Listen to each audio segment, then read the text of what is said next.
Minggu ini kita umat Islam diingatkan kepada satu peristiwa besar yang pernah terjadi dalam sejarah perkembangan Islam, yaitu peristiwa diturunkannya kitab suci Al-Quran, atau yang populer dengan peristiwa Nuzulul Quran.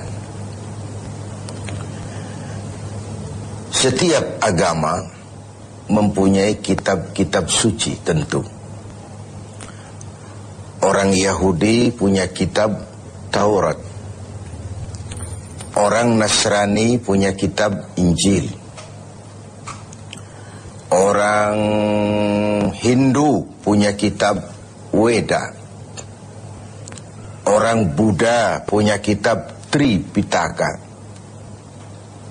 Pengikut Zoroaster, agama Majusi, punya kitab Zen Avesta.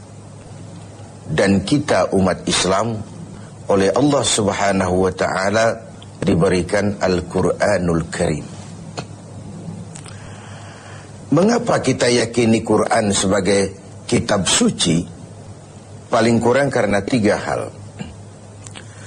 Pertama, sampai dengan hari ini tidak seorang pun yang mampu membuat satu kitab seperti Al-Quran ini. Bahkan janganlah satu kitab, satu surah sekalipun, bahkan satu ayat sekalipun.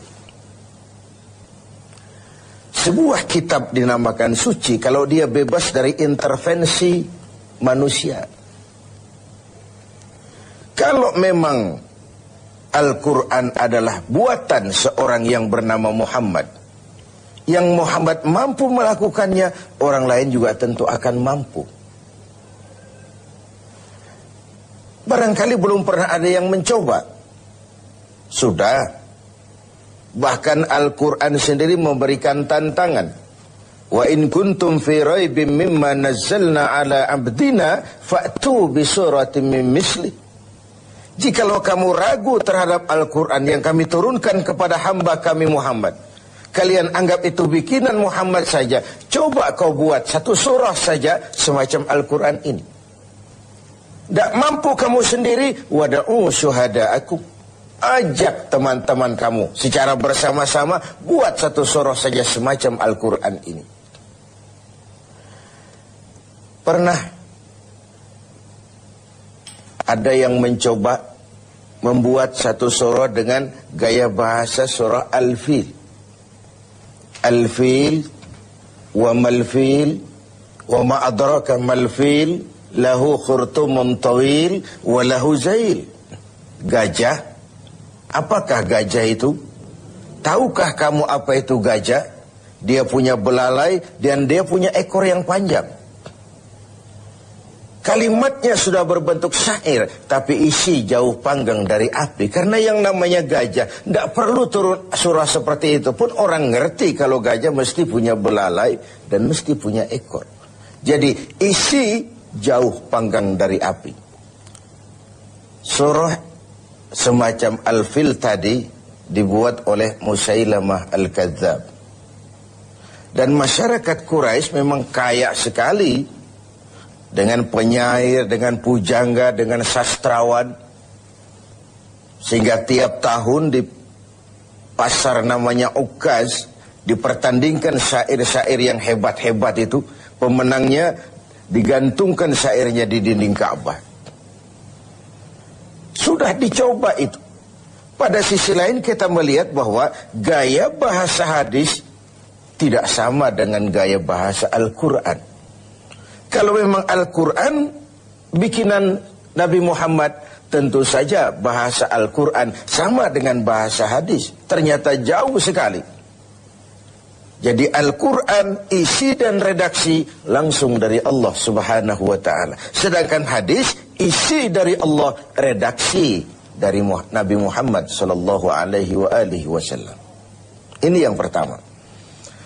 Yang kedua, kita yakini Quran sebagai kitab suci karena ajarannya sesuai dengan fitrah manusia. Secara logika bisa kita terima tentu.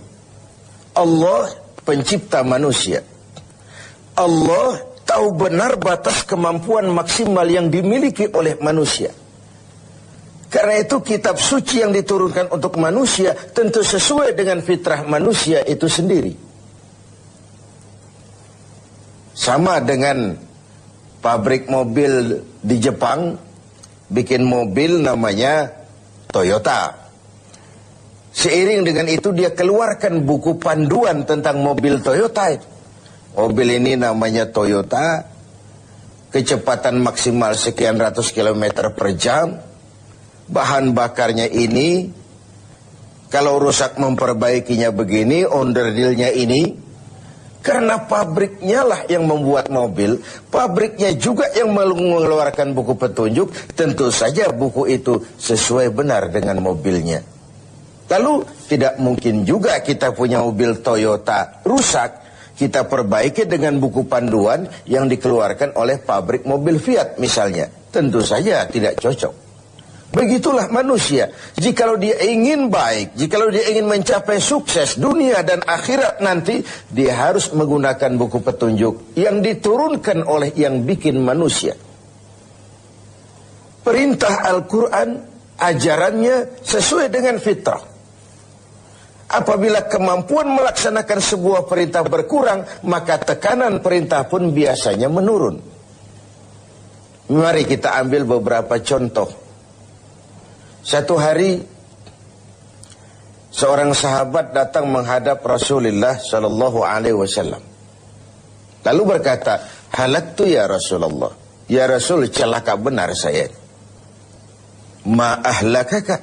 Apa yang bikin kau celaka? "Waqa'tu ala imra'ati fi Ramadan."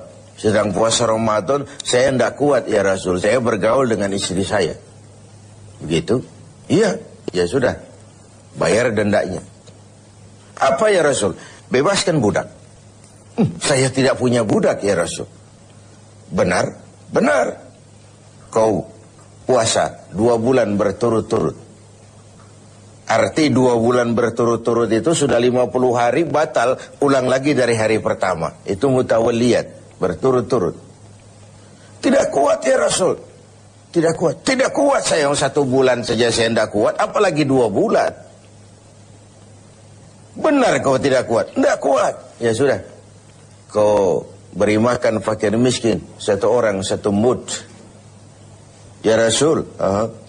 Jangankan memberi makan 60 fakir miskin. Istri saya di rumah sehari masak, sehari tidak. Saya orang miskin ya Rasul.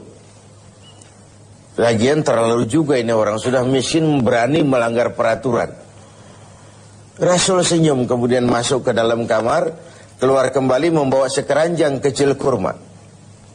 Bung, kalau kau tidak punya apa-apa di rumahmu, bawa pulanglah kurma ini, sedekahkan kepada orang-orang miskin di kampungmu sebagai pembayar dendamu. Ya Rasul, apalagi? Di kampung saya itu yang paling miskin saya. Terlalu betul orang ini. Marahkah Rasul mendengar ini? Beliau malah senyum makin mengembang lalu berkata, kalau memang begitu kondisimu, bawa pulanglah kurma ini, beri makan anak istrimu di rumah. Inilah watak dari perintah Al-Quran itu. Ngono ya ngono, ning ojo koyo ngono. Tidak kalau sudah begitu ya, mesti begitu, tidak. Sesuai dengan fitrah manusia. Di awal-awal turun perintah puasa, sebagian sahabat itu menyangka siang malam tidak boleh bergaul dengan istri. Mau bertanya mereka malu.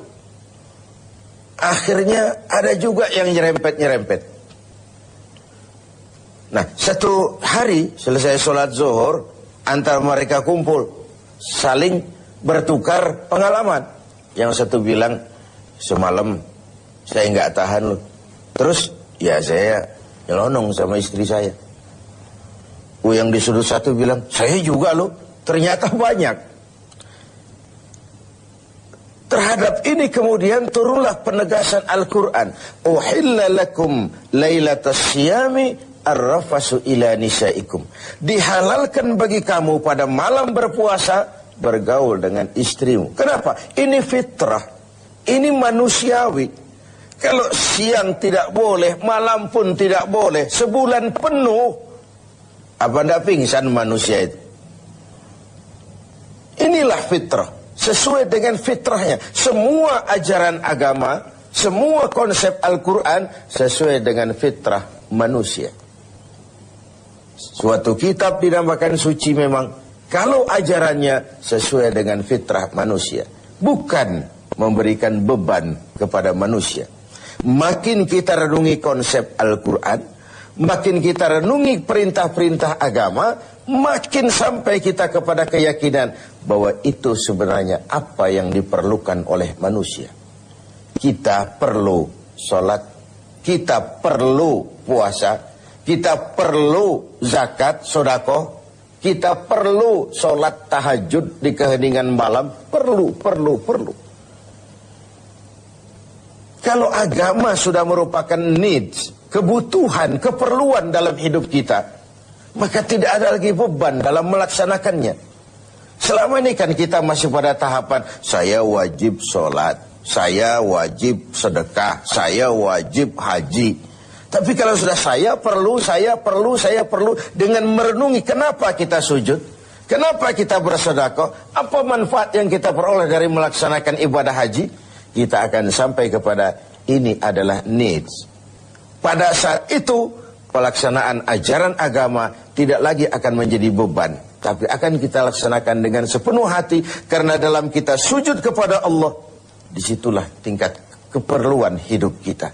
Puasa, zakat, infak, sedekah, dan begitu seterusnya.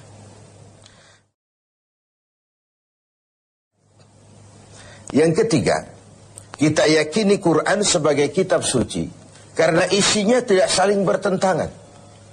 Bagaimana mungkin sebuah kitab suci ajarannya saling kontroversi, isinya saling simpang, saling silang. Di satu ayat diajarkan Tuhan Esa, di lain ayat diajarkan Tuhan tiga. Bagaimana kitab suci bisa saling silang seperti ini? Sebuah kitab dinamakan suci kalau isinya tidak saling bertentangan. 6.666 ayat, 30 juz dan 114 surah, tidak satu pun yang saling silang, tidak satu pun yang saling bertentangan.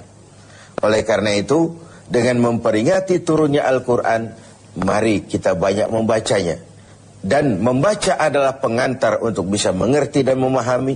Sedangkan mengerti dan memahami adalah pengantar untuk bisa mengamalkannya dengan sebaik-baiknya. Hanya jikalau kita membaca, kita mengerti. Hanya jikalau kita mengerti, kita bisa mengamalkannya dengan sebaik-baiknya.